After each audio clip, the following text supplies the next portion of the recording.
Hello and welcome back. This morning, we try to again do the first live streamed Instagram episode, Tuesday Night Fiction Recap.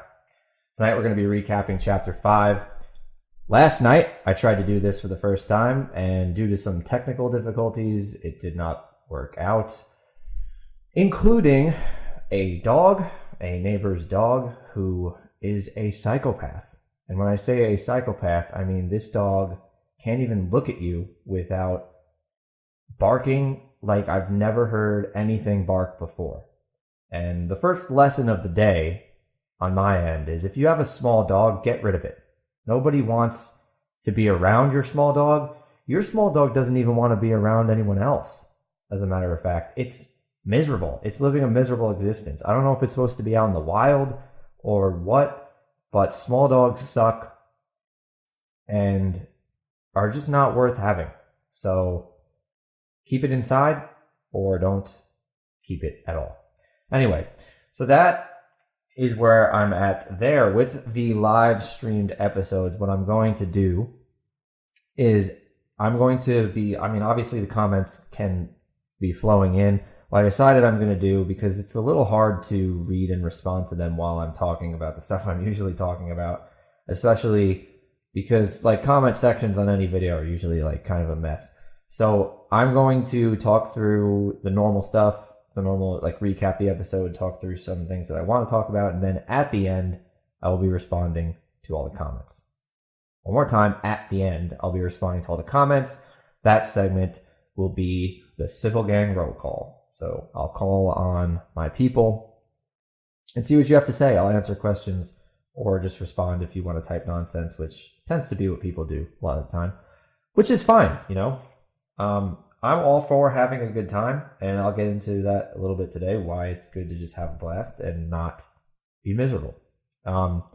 Anyway, the main kind of topic I want to talk about today, besides getting into the chapter, and again, before I start getting into the chapter, I'll give a little spoiler warning, because I know a lot of people watching this live probably aren't caught up to this point.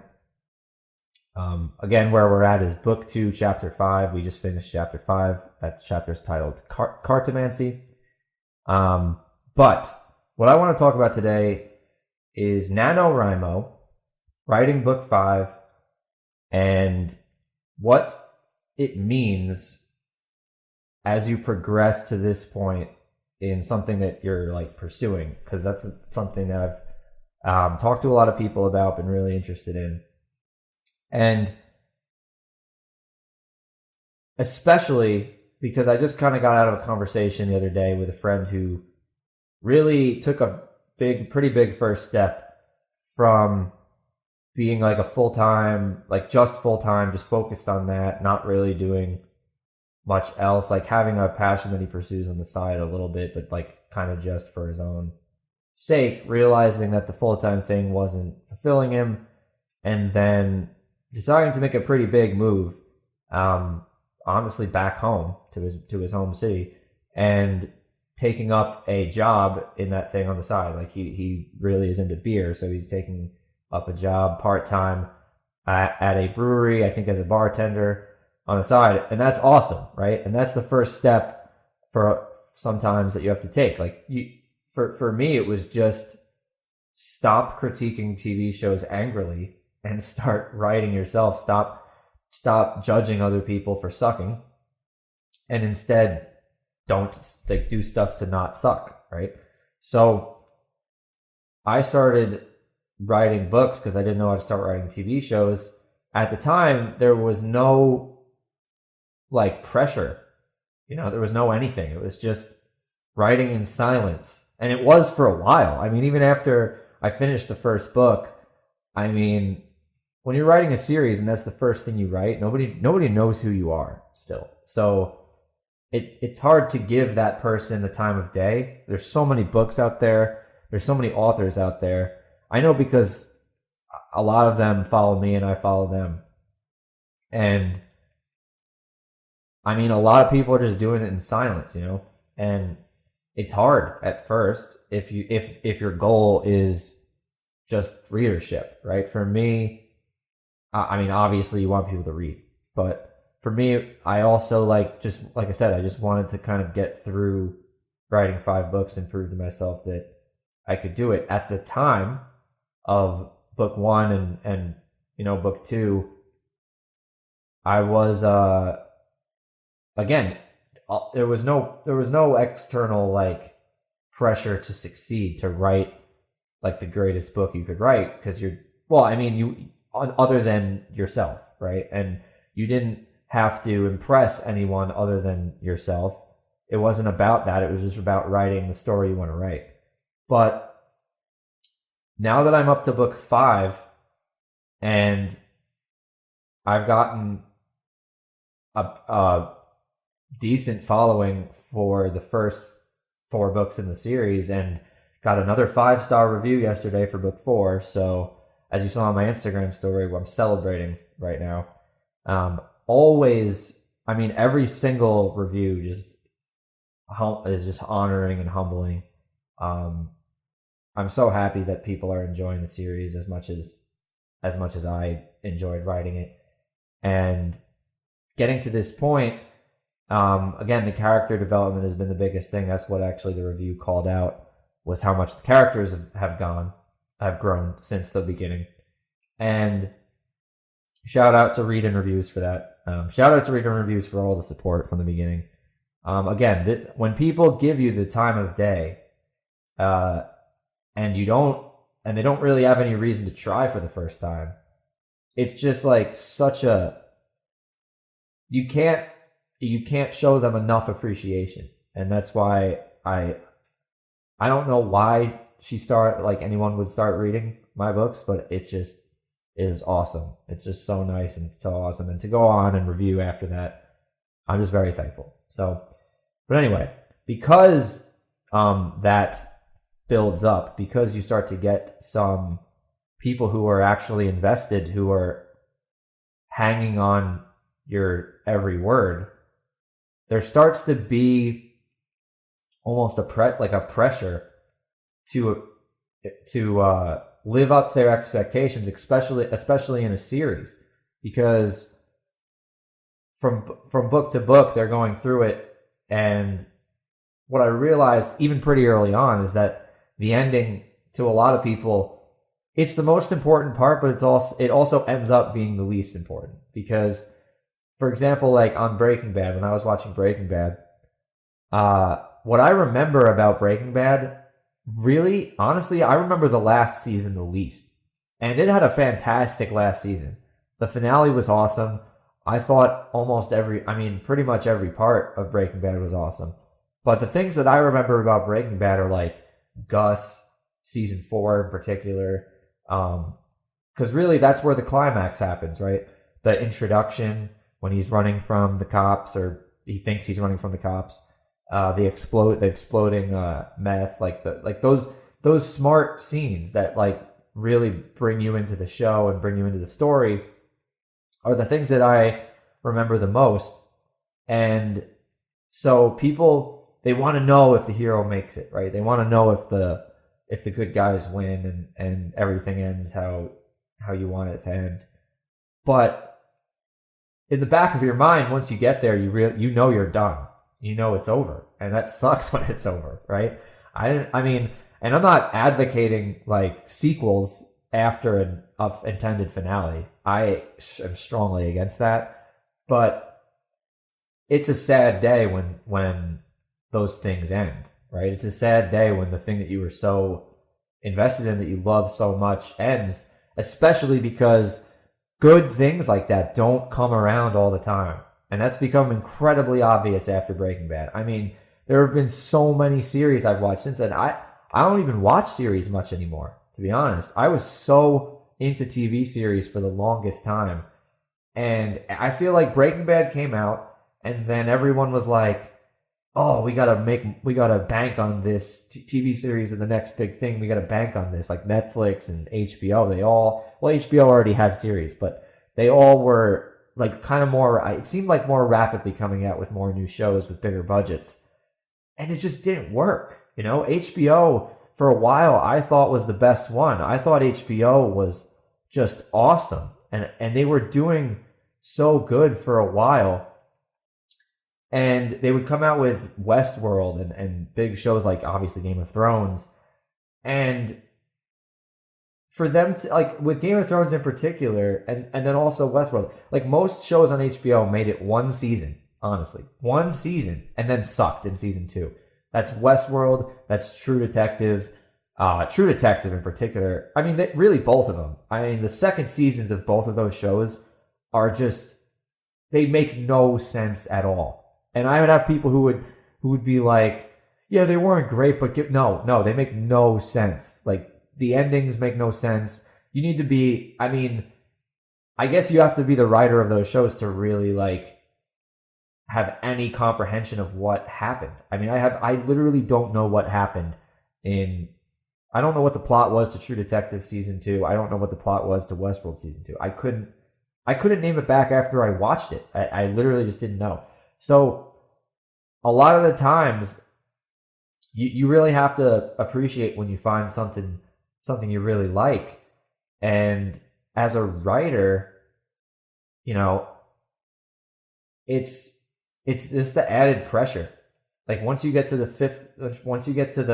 fourth and the fifth one, for some reason, once I knew people liked what they were reading, I became more like nervous about it. Especially like book 4 was the first real experience of that, especially because I thought book 4 was my favorite one that I'd written. Book 4 was one I'd been waiting to write, and now book 5 obviously also. And as I release them, there's way more like there's way more fear, honestly, that there won't be as much, the next one won't be as well received. And it's nonsense. I mean, and that's kind of the point of what I'm saying, of NaNoWriMo that I brought up before. So NaNoWriMo is National Novel Writing Month, and it's kind of similar to any, I guess, like month where you just try to do something. For some reason, it's always in November, right? It's like No Shave November, No Fap November. There's all sorts of things, it seems like, in November. I don't know why. It's just the time of year, I guess, to give things up. Maybe before your resolution, New Year's resolution. I don't know. Maybe it has something to do with that. But so NaNoWriMo is put on by some kind of organization, and it's just a challenge, really, for authors to write 50,000 words. I think the intended purpose is for you to start a new book. I've done it before where I had already started, but just wanted to write 50,000 more words in a book. So I've done NaNoWriMo a few times. But it's been such a different experience doing it for book 5, mainly because for book 5, there's so much, it's just all conclusion, right? It's all bringing 4 books worth of character arcs and story arcs to a conclusion. And with a lot of characters, it has to wrap up in a lot of ways. So I don't know if I've been using that as an excuse to not meet my obligations for NaNoWriMo, but I have been writing, and it just hasn't been, I haven't been sitting down trying to crank words out. I think that's been the difference. I've been really, I think in part because of that fear to satisfy the audience that gets built up. I think the loyal Civil Gang, I think that because of that, it ends up like the words feel like they mean more as I'm typing them. Like the words, every sentence has to be like exactly what it needs to end up being. Like I don't want to write a sentence that doesn't add towards the resolution of a character arc, because there's still a good amount of character arcs to go. And on the one hand, it helps me see like why it might be difficult for people. It's a difficult thing to end a story in a satisfying way. On the other hand, I am also learning again, like just over again, why it to me makes no sense that on these TV shows that you have multiple writers. I mean, it's really weird. I don't know how you could have one person start a story and then another person finish it. Like, it's like, it kind of reminds me of like if I was to start a sentence and you were to finish the sentence, there's no way that you would finish it the way I intended it to be finished, right? Like I have an idea of what I'm going to say, and I need to be the one that finishes saying it. Otherwise, it's going to be completely different than, and the tone is going to be different, and the purpose is going to be different. And being one writer, just it makes way more sense to me. Again, I'm not gonna say that everyone needs to do it like that, but yeah. So that's kind of what I've been thinking about with NaNoWriMo. I'm progressing through book 4 or book 5. I'm in the writing process. Still trying to figure out where things come together, who should be going where, and it's coming along. It's definitely coming along. It's going to be, I don't know how much I should say about this, if I should say like too many spoilers, but obviously it's going to be a very intense book, very intense. The books have been mostly very intense, but this one is going to be a combination of satisfaction and heartbreak and a lot of different things. Mostly it's going to be satisfying. I'm not, and honestly, again, when it comes to the fear, like I know that it's nonsense, and I'm really not that afraid. I know it's going to be as good of an ending as possible, as can possibly be written. I know my readers are going to appreciate it because I've been planning it for so long. But yeah, that's pretty much where I'm at with that. When it comes to chapter 5, so let's talk about chapter 5 a little bit, and then maybe get into some fun stuff at the end. And then I'll respond to any comments on Instagram. So, chapter 5. So, Cartomancy. Cartomancy, first of all, is when you, the fortune tellers use cards to predict your future, right? And basically, where we see that come into play in the chapter is Daniel. Again, this is where the spoilers start. So, if you haven't already seen, if you haven't already read or listened to chapter 5, go back and listen to it. But this is where we see Daniel talk to the Kennedale sisters in the town of Haran. Daniel is a little bit nervous in the town of Haran. Things aren't going very well. There was, in the beginning of the book, we saw the member of his gang killed and a wolf carcass draped over him. Very grisly scene there. So he's in the kind of like this detective phase of trying to figure out who did that and why and what he could do to calm down the people of Haran, whose town he basically overran with his gang. And again, Daniel being the brother of William and Clovis. But Daniel is kind of nervous, right? Like he's going out out early in the mornings now to figure things out. He goes and talks with Charles Langston, who in book 1 we remember was framed for the murder that Dominic had to commit in order to keep the Morels, in order to keep Jeannie and Hansa safe, with the knife throwing. So the people of the town framed Charles Langston, who was the self-proclaimed mayor, for that crime. And Daniel goes and talks to him, and Charles, in his imprisonment, is very different. He seems a little like he's an oaf. Charles is a goon, a large, like, fool of a man. But at the same time, when in his imprisonment, he kind of overcomes Daniel. He intimidates him in a way, and Daniel gets freaked out. Daniel is worried. I mean, there's a murderer out and about, and he's the leader of this gang that overtook this town. So he isn't in the usual businessman, successful, talk to people, smooth talking position that he tends to be in. So he leaves Charles Langston, and he goes to the Kennedale sisters, who he just wants, at this point, he just wants to make a friend. He just wants to feel like not everyone in this town's out to get him, and there's some hope for him to get out of here without having a wolf carcass draped over his head. So He goes and talks to the Kennedale sisters.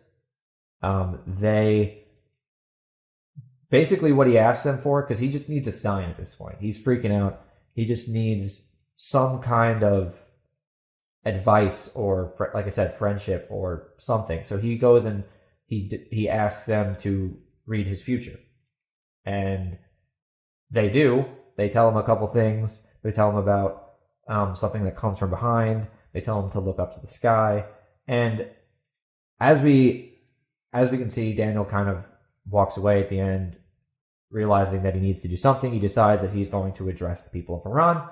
And that's where we leave off with Daniel. But obviously a very precarious situation in the Riverlands. We have the Vahani, where Jeannie, Dominic, and Harrison Morel are now to the north. They're with the people, the Vahani in the Mountainlands, who are by now all grouped together. That's where we kind of left off, I think, in chapter 4. They've all grouped together. They need to make a decision about what to do next. And to the south, in the north, south of the Mountainlands, in Haran, in the Riverlands, we have this situation where the Keegans are there. The people of Haran, who in the past were always loyal to the Morels, are obviously showing some kind of resistance, and Daniel is trying to get control over it. He's made requests for Clovis to come. Clovis claims he's busy at the Tokali hold, still dealing with the Vahani of the Riverlands, who were ushered down there in Book 1, who were tricked to come down there in Book 1. And what else happens in this chapter? Also in this chapter, we can see the beginnings of that resistance, right? We can see the beginnings of where people are not satisfied with the Keegans. We also have a little bit of William Keegan and what's kind of going on at the mansion in Fayette. So Gregory Calloway, William's best friend, still overseeing the mansion in Fayette. He's trying to make the best of his situation there. He's not much of a leader, but he is using Colin McCormick, who's obsessed with Dominic Turner, and Colin just wants to go north. Again, he was sent south after he failed to take Dominic down and capture the Morel children. He's there with Frankie Covington. Frankie is the young Keegan gang member who was sent with Colin McCormick, and they're both down there at the Keegan mansion. Gregory's trying to get a hold of them. He's trying to get them in check. They're kind of just annoying him at this point. They just bicker all the time, and he just wants them to get information for him and send information for him. Like I said, he's trying to make sure that, like, he's got Daniel in the north trying to get him to send Clovis north. He's got Clovis in the south who says he's busy. I mean, Clovis is a mess. So he's trying to deal with this leadership now that William's gone. And again, for William, who just survived a massive attack from the Highlanders, and when we previously saw him, here we see him overcome having Judith at gunpoint. We find out that these aren't the Highlanders who have Judith at gunpoint. These are kind of stragglers, who are Nova, who is a native, we find out, Bronson, who is her husband, and Kai, who is her son, who is their son. And they're just free people, kind of like the Highlanders, but they're not associated with the Highlanders. They don't like the Highlanders. They just want to protect their home, and they sent the Hogs after William and his group because they thought he was a threat.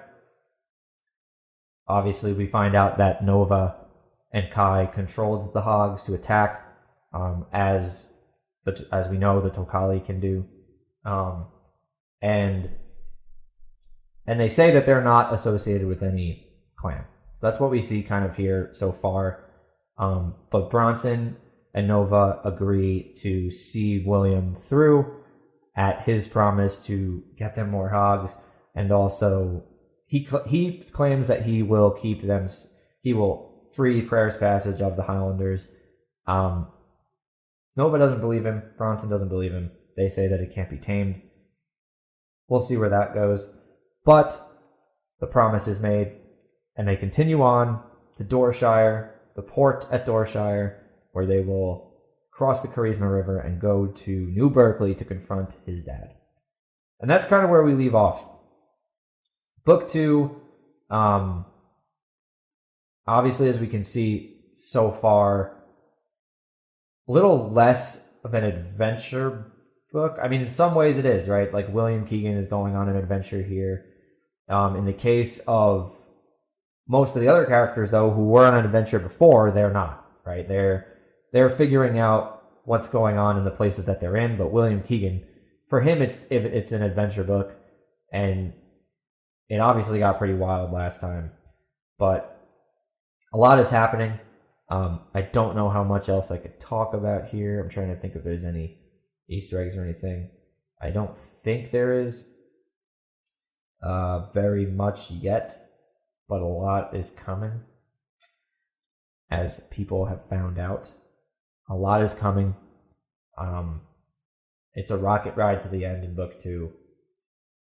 The stage has definitely been set so far, now that we're at chapter 5. One thing I will address, I've had people ask me, what's it like recording the audiobook episodes? So somebody asked me if I do it all in one take, which was an interesting question. So no, I don't do it in one take. That would be miserable. And the reason why that would be miserable is because, one, it's hard, it's impossible to not mess up at some point, to say the wrong words, to read a sentence, to overread a sentence or something. So what I do is usually I go back and I edit it at the end. So I read through all the chapter, and then at the end I will go back and tear through what I had read in the audio software. So I will cut out pieces where I messed up. If I mess up, I'll just start again. One of the other interesting things too is you don't want to catch yourself breathing a lot. Like if you talk too much and just don't stop, and then you keep going, and then you need to, and then you like, you know what I mean? Like you keep breathing, and you don't want to catch too many breaths into the microphone. So usually what I'll kind of do to protect against that is talk for a little while, say a few sentences, and then take a little break and really just kind of breathe in and breathe out, get my air back, and then start over again. So it's a long process. It's probably funny to watch. It's probably really funny to, honestly, like the only reason why I don't do it live is because of how funny it is to watch. When I'm talking on those audiobook episodes, it's basically just like, and then they went to the store, and then they came back, and then they did this, and then they did that. Like you have to like take a minute to catch your breath every now and then. And I'm sure if you're sitting across this table from me and watching me do it, it's like, it's probably hilarious. And then also catching me doing accents and voices too. I mean, cause I get really into the Southern accents. I think it's a big part of the story, and I just like doing it. And I don't know if they suck or not. I don't really care. It's fun. But probably watching me across the table and seeing how, like, sometimes I decide I don't like an accent I did. Sometimes I get too into something, and then I'm like, I gotta tone that back a little bit. But it's all just feeling it out, right? So it's all just kind of testing it out. Voice acting is fun. I don't know if I'd ever want to be an actor, but voice acting and reading from a story that you wrote, I like that part a lot. There's also consistency. So while I'm kind of trying to balance making it a story where you hear someone's voice and you recognize it, which is, I mean, it's all my voice, so I'm trying to balance that with just reading the book and making it more about reading the book. So when I want to do an accent, I'll do an accent. When I really want to make it very specific, I'll try to make it very specific. It's also, again, it's important to keep it consistent. So like if I am working with a character who I haven't done an episode on for a while, I kind of have to listen back and see how I did it before. But again, it's a balance, because I'm not all the actors I would need for for the characters. So I have to balance kind of making it not seem too much like they're all just me, and also making them different enough that it's exciting to listen to. So that's one of the, I mean, that's some of the interesting stuff about recording the episodes. Also, with the music, I love music. I was a musician before I started doing podcasting, so all the music is stuff I have done. From book 1 to book 2, I've mostly kept the music. I've mostly kept most of the loops the same. Obviously, if you might be able to tell if you've listened to previous episodes that the loops are actually they're the same by character. So for the most part, like, so if I have I think in this chapter we had William. In the previous chapter that we saw William, he was going through that intense fight scene, right? And I have like a music loop that I use for William in intense scenes.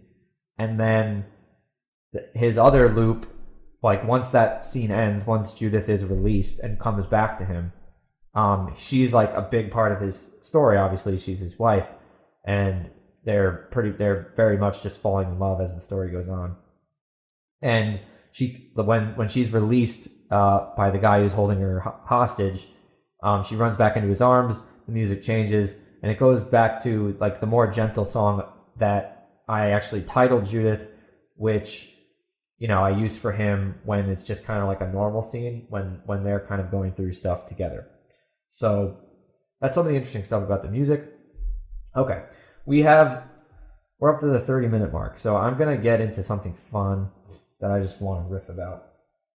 And then I'll address some of the Instagram stuff, and then we'll call it a day. So with something that I've been noticing lately, and I find interesting, especially because it's November, right? And we have all these months. We have NaNoWriMo, we have no shave, we have no FAP. In particular, so last year is when I decided I didn't even just do no FAP November, I just did no FAP ever. I'm never doing any of that again, never watching porn again. It's cancer for men, the same way I think erotica is cancer for women. And women might disagree with that, men might disagree with me that porn is cancer. Fine, you could keep doing it. I'm ashamed that I ever did, and I'm never doing it again. Anyway, but what I realized when I stopped doing it, just the same way that anyone stops doing any addiction, is that there's kind of like, you're almost blind before, and then you open your eyes. Like there's things that you literally can't see when you're addicted to something. There's things that you wouldn't catch previously. For example, within 2 months of me stopping, I met like my current girlfriend, who is the sweetest, kindest, like one of the most virtuous people I've ever met. And what I realized is that in the past, because we just met at like a dog park, right? Like we both have dogs, and we met at this dog park at our apartment complex. She moved here, happened to move into the same apartment complex as me, and we met there. And what I realized is that in the past, it's not that I wouldn't have spoken to her. It's not that I wouldn't have even been friends with her. The difference is that I wouldn't have identified that she's virtuous. Because what's happened, I feel like, to the relationship scene in general, is you have a lot of people who complain, like you have men who complain that women don't want traditional relationships enough. And then you have women who complain that men go around and cheat all the time.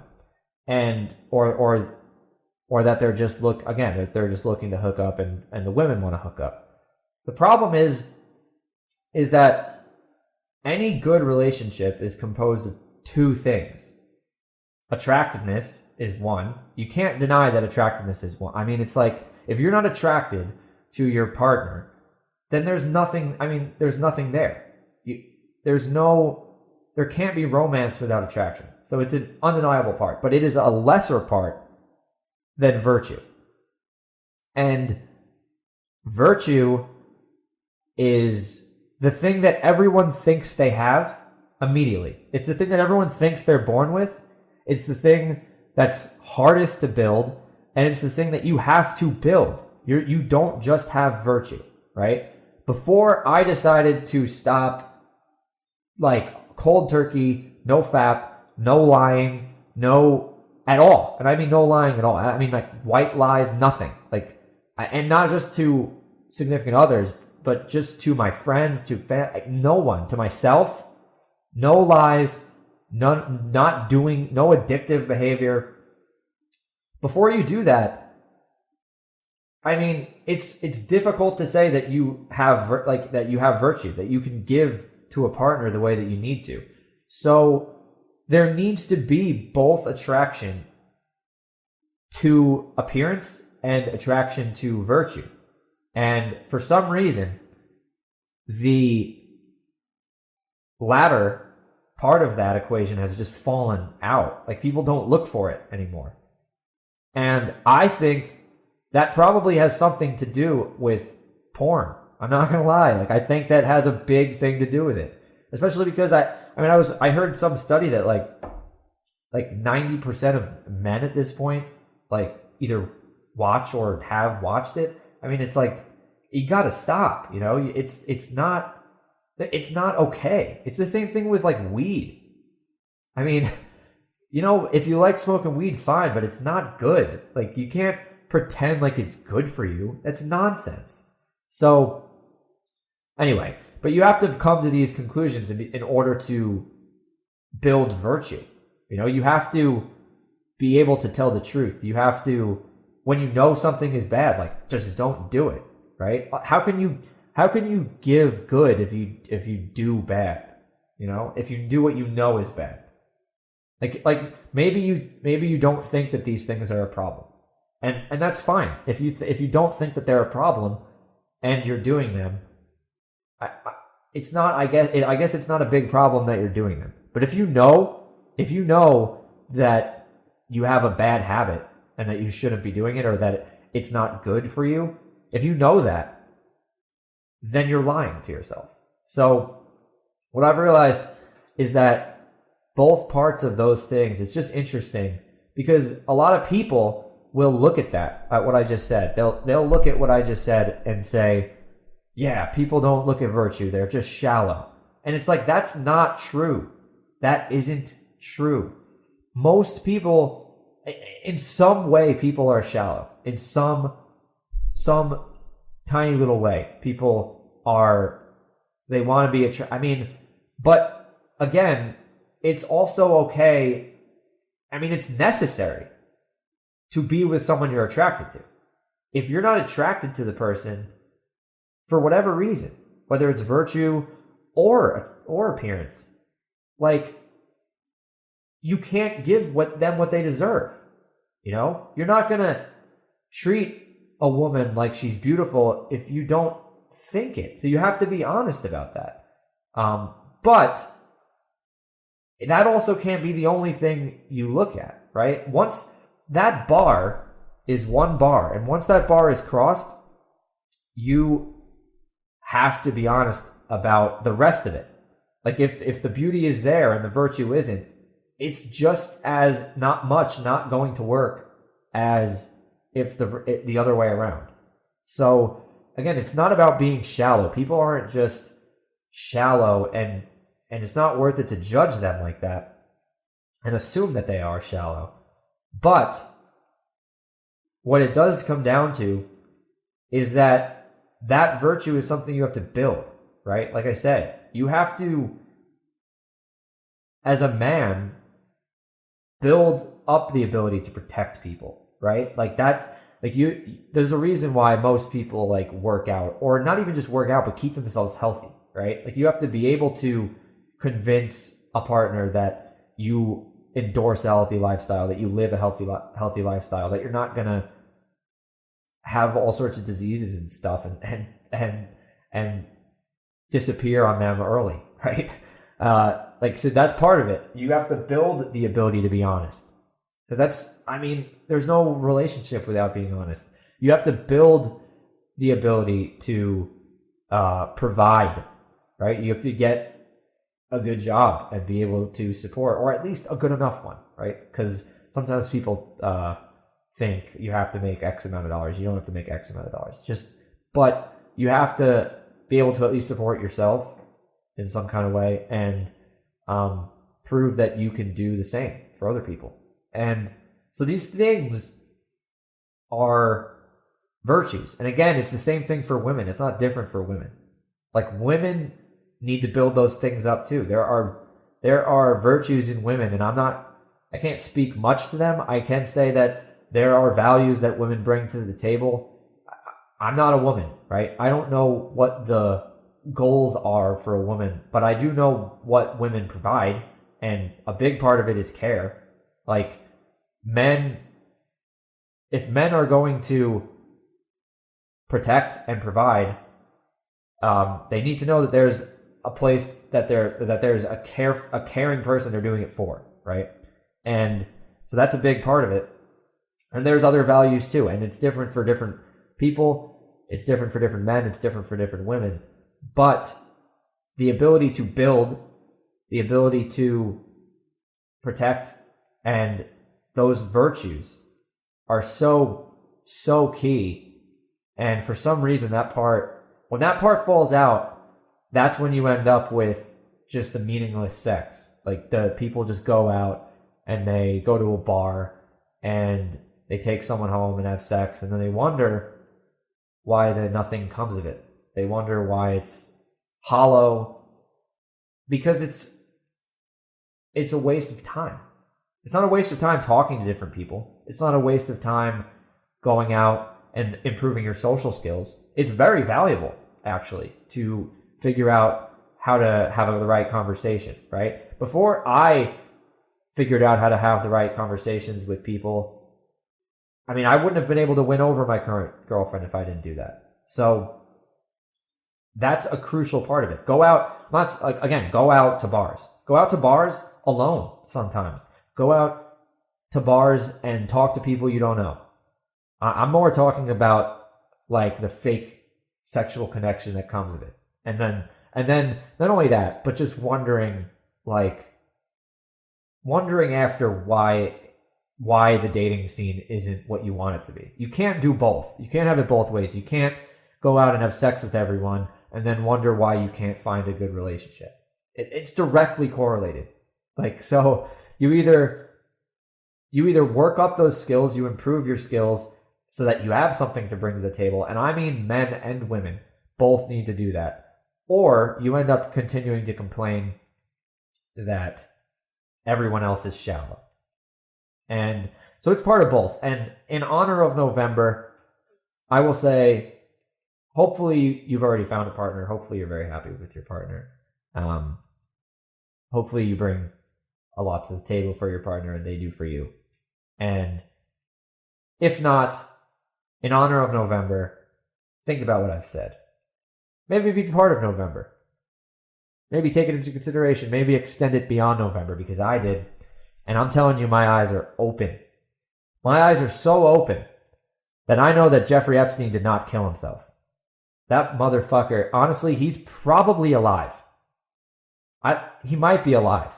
There's I would put it at 20% chance he's alive, 80% chance he was murdered. And if he's alive, though, I don't think that he was, he's not on a beach somewhere. That doesn't happen. These criminals do not treat criminals well, right? If he was swindled somewhere, it's to be tortured and to get information out of him. That dude, in order to think that a criminal is on a beach somewhere, you have to be looking at the people who they're associated with, their jailers. You have to be looking at them as good people. Those people aren't good people. They don't think like good people. If they did, they'd probably have just killed Jeffrey Epstein because he's a monster. I mean, pedophiles are the lowest form of existence. So when it comes to Jeffrey Epstein, I think I'd probably say he's dead, I guess. But he was definitely killed. He didn't commit suicide. One of the reasons, so before we wrap up here, well, the reason mainly why I bring it up also, and the kind of the thing I wanted to talk about, and the thing I started talking about when I tried to do this live stream for the first time yesterday, is conspiracy theories are very interesting to me. And it kind of seems like ever since, like they became interesting to me in like the past year,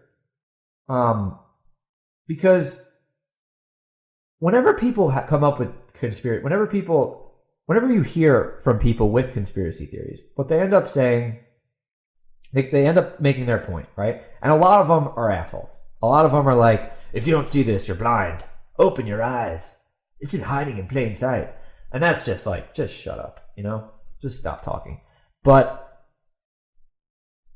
on the other hand, the people who aren't like that, the people who are just presenting facts or presenting cases for conspiracies,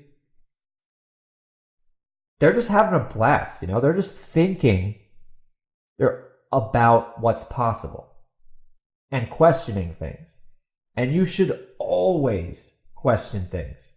And the fact that we don't, to me, is a failure of the education system. College has become such, when you don't have, like, honestly, college classes, like, there should just be a conspiracy theory class in college. The whole purpose of being educated is inquisition. You should be thinking all the time about what's possible. You should be questioning what's possible and trying to figure things out. And when it comes to conspiracy theories, if there's a person, so like I said, you have the people who are like, it's hiding in plain sight. Why don't you see it? You're dumb. Those people suck. The other side is the people who say, oh, you're just a conspiracy theorist. Those people also suck, because that isn't an argument. That isn't refuting a point. Those people, they have to deny one crucial fact in order to say that. They have to say that people don't conspire to do things. You can't make that argument. Can you say it? Let me ask you a question. Have you ever said the media is propaganda? And when I say that, I mean to the liberals, have you ever said Fox News is propaganda? To the conservatives, have you ever said CNN, MSNBC, ABC, all the rest of them, have you ever said that they're propaganda? I have. I'm a conspiracy theorist at that point. So are you, if you've said it. Have you ever said that you think politicians are only in it for the money? Have you ever said that you think that politicians are corrupt? You're a conspiracy theorist. You are theorizing a conspiracy that politicians are conspiring to make money through politics. That is a conspiracy theory. It's all conspiracy theory. Anytime you wonder about anything anyone puts into motion, like as a plan, that is a conspiracy. You are theorizing about the conspiracy that happened. So the only people who would try to get you to not do that are either, again, the people who are just having a bad time, which that's not what we're here for. So if you're having a bad time, don't come back. You're not welcome here. People who, they're either having a bad time or they're the ones doing it. I mean, they're the ones, they're literally conspiring and they wouldn't want you to think about it. What other explanation is there for someone to deny to call you crazy for just thinking about something, right? Like what harm is it bringing to anyone that I say that Jeffrey Epstein, like, I don't think he killed himself? It's not bringing any harm to anyone. And to be talking about something, to be thinking about something. And if you want to present your case for it, you either present facts and people believe it, or they don't. And if you don't believe it, just walk away. Just be like, you know what? I'm still having a good time, but I don't believe you. I think Jeffrey Epstein killed himself. Fine. You could do that. I'm not calling you an idiot. That's not what I'm here for. But I will say that conspiracies are fun, and you should think about them. Like, there's so many. If you've ever been to a sporting event and you've said, oh, the refs are paid off because your team's losing. I've said it. I say it almost every time my team loses. If you've gone to like a movie and you've been like, this is propaganda. And literally anytime you talk about propaganda is the easiest one, because you're just like, that's the example of someone coming up with something. If anyone has ever come up with a scheme and you assume they've come up with a scheme, you have been a conspiracy theorist in the past. So welcome to the club, and welcome to the Civil Gang for anyone who's made it this far. We're at 51 minutes, and I'm going to wrap it up. Have a bunch of waves here on Instagram. We got a wave from SDHFGWSDS. Hello, FDHS. Hello, whatever your name is. Nice to see you. Thanks for joining. We have a wave from Victoria Cook. Victoria Cook is an author.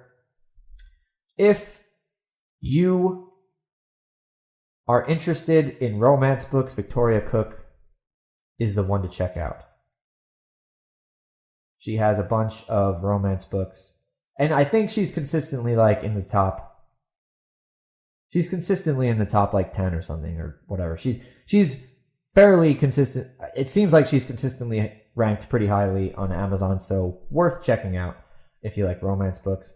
Also, Alex Lynn, my boy Alex Lynn, for the win. With a wave. Hello, Alex. Shout out to Alex Lynn. But that's what we have for now. This is the first live streamed episode. More to come. I'm going to do this every other week. Like I said, next week will be an audiobook, so that one will not be live streamed. But the one after that will be live streamed. And it's going to get more fun. We're only going to keep having a blast. We're going to talk about conspiracies. We're going to talk about, the same kind of stuff. How to make ourselves better. How to keep coming up with more content. How to keep creating. To my friends who are creating, keep going. To my brewing friend, enjoy Iowa. Enjoy the bartending. Drink a beer for me. And to everyone else, I'll talk to you next week. If you liked what you heard tonight, as always, you can continue listening to the podcast. Please subscribe. Please like if you're listening on YouTube. If you are enjoying the chapters, if you're tired of waiting week to week to get to the next one, go ahead and go on Amazon and buy the books. It's the best way to support this podcast. Also, even if you don't really like reading, even if you don't intend to read, even if you just want to listen, because all the chapters in the series are going to be released for free on this podcast. The audiobook versions of the chapters are all free.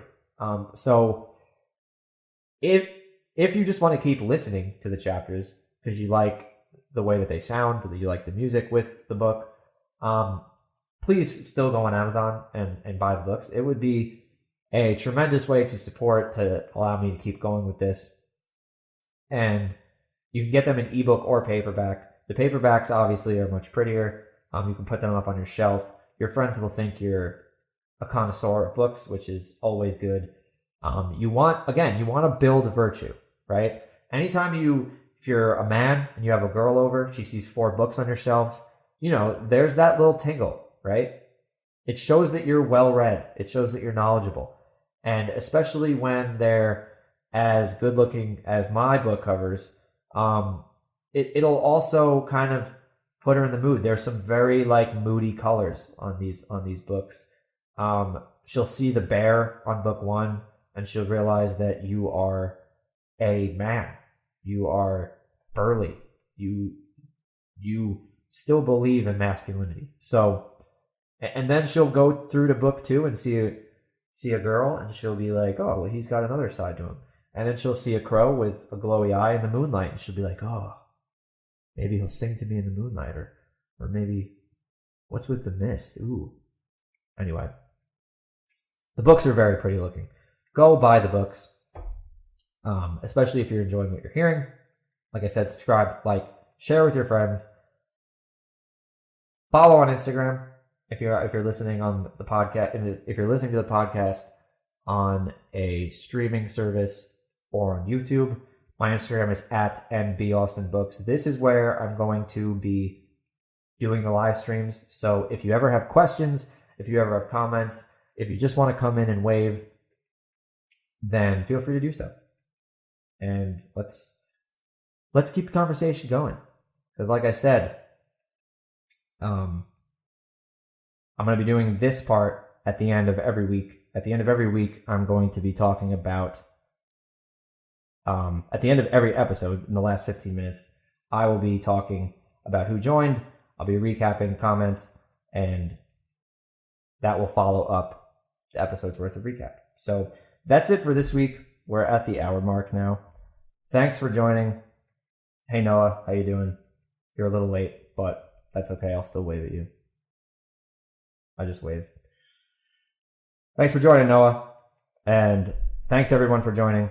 And we'll talk to you guys again next week. Good night.